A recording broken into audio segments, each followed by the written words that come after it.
So you or someone you care about is taking Onglyza. That's great. We're going to walk through everything you need to feel confident and in control while using this medication. Ready? Let's get right into it.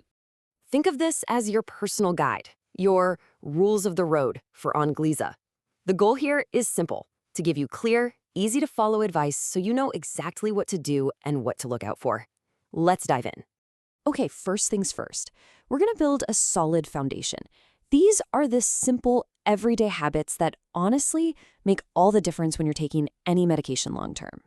Let's start with the absolute basics. It's just one tablet, once a day. Super simple. But here's the real trick. Consistency is king. Taking it at the same time every single day helps keep the medicine working steadily in your body.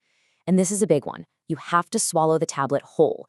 It's designed to be released in a specific way, so please, no cutting, crushing, or chewing it. Look, life happens. We all forget things sometimes. So what do you do if you miss a dose? Well, if you remember within a few hours, no big deal, just take it then. But, and this is super important, if it's already getting close to time for your next dose, just skip the one you missed. The golden rule here is to never, ever double up to catch up. Just get back on track with your next scheduled dose. Here's a little bit of good news for you. Onglyza is pretty flexible. You can take it with or without food, whatever fits your schedule best.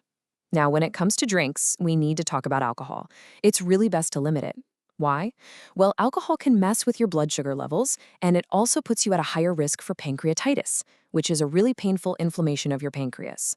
So just be mindful of that. All right, so we've covered the what of your daily routine. Take one whole tablet at the same time each day and be smart about alcohol. Easy enough, right? Now let's dig into the why behind some of these rules. This next part is all about understanding the key safety information. So what's with the number 53? Well, it's not random, I promise. It refers to a huge clinical study called the SAVOR-TIMI 53 trial. This study gave us some really important safety data about Onglyza, especially when it comes to heart health. One of the key findings from that study was a slightly higher rate of hospitalization for something called heart failure. Now, let's be super clear here. This is not a heart attack. They're very different.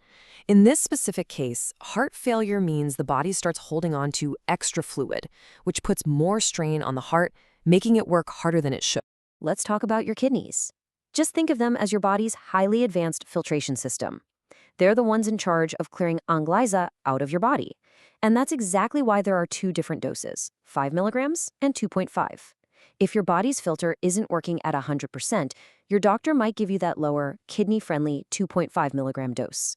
It's all about making sure the medication doesn't build up. Now, a quick but important distinction. If you're taking Onglyza all by itself, you've got that flexibility, with or without food. But if your doctor has you on the combination pill, Onglyza XR, the rule changes. You'll need to take that one with your evening meal. The reason is simple. Onglyza also has metformin in it, and taking it with food helps prevent any potential stomach upset. So the big why really comes down to keeping a close eye on heart and kidney health. Okay, now let's use that knowledge to give you a bit of a superpower. This last section is all about learning to listen to your body, to decode its signals, so you become an expert at knowing what's just a normal day and what might be a sign to call your doctor. You know, we all feel tired, right? A long day at work, you feel wiped out. That's normal. But what if you're suddenly getting winded doing something that used to be easy, like carrying in the groceries or walking up a single flight of stairs? That's a different kind of tired. That's a signal. That's your body telling you something's up. And here's a really specific number to keep in mind. If you see a sudden weight gain of 5 pounds, or even more, in just 1 week, that's a really significant signal. That's something you definitely need to pay attention to. And it's not just about the week. Even day to day, if you hop on the scale and see you're suddenly 2 or 3 pounds heavier overnight, that's another one of those red flags. And remember, this isn't because you had a big dinner. It's a sign your body is holding on to extra fluid. Now, this one can be pretty frightening. It's not just about feeling a little bit out of breath. It's a very specific, almost smothering feeling that happens when you lie down flat to go to sleep. It's a very distinct sensation. And that leads us to what I call the pillow clue. Have you suddenly started bunching up your pillows or adding an extra one? If you find yourself needing to be propped up just so you can breathe comfortably at night, that is a major sign that your body is struggling with fluid when you're lying down. Okay, it's really easy to mix up feeling sore with actual swelling. But think of it this way: soreness from a long day is a feeling. Swelling, which is also called edema, is something you can actually see. It's a noticeable puffiness in your ankles, your feet, or your legs that just wasn't there before. Here's a super simple way you can check for this at home. I call it the sock test. At the end of the day, when you take your socks off, take a look. If the elastic has left these really deep lines or indentations that stick around for a while, that is a classic telltale sign that your body is retaining extra fluid. So let's connect the dots here. Imagine you do that sock test and you see those deep marks on your ankles. What's the next thing you should think about? Do you also connect that to feeling newly out of breath on the stairs? Or maybe to that extra pillow you've started using at night? Learning to see how these signs link together is the key to being on top of your health.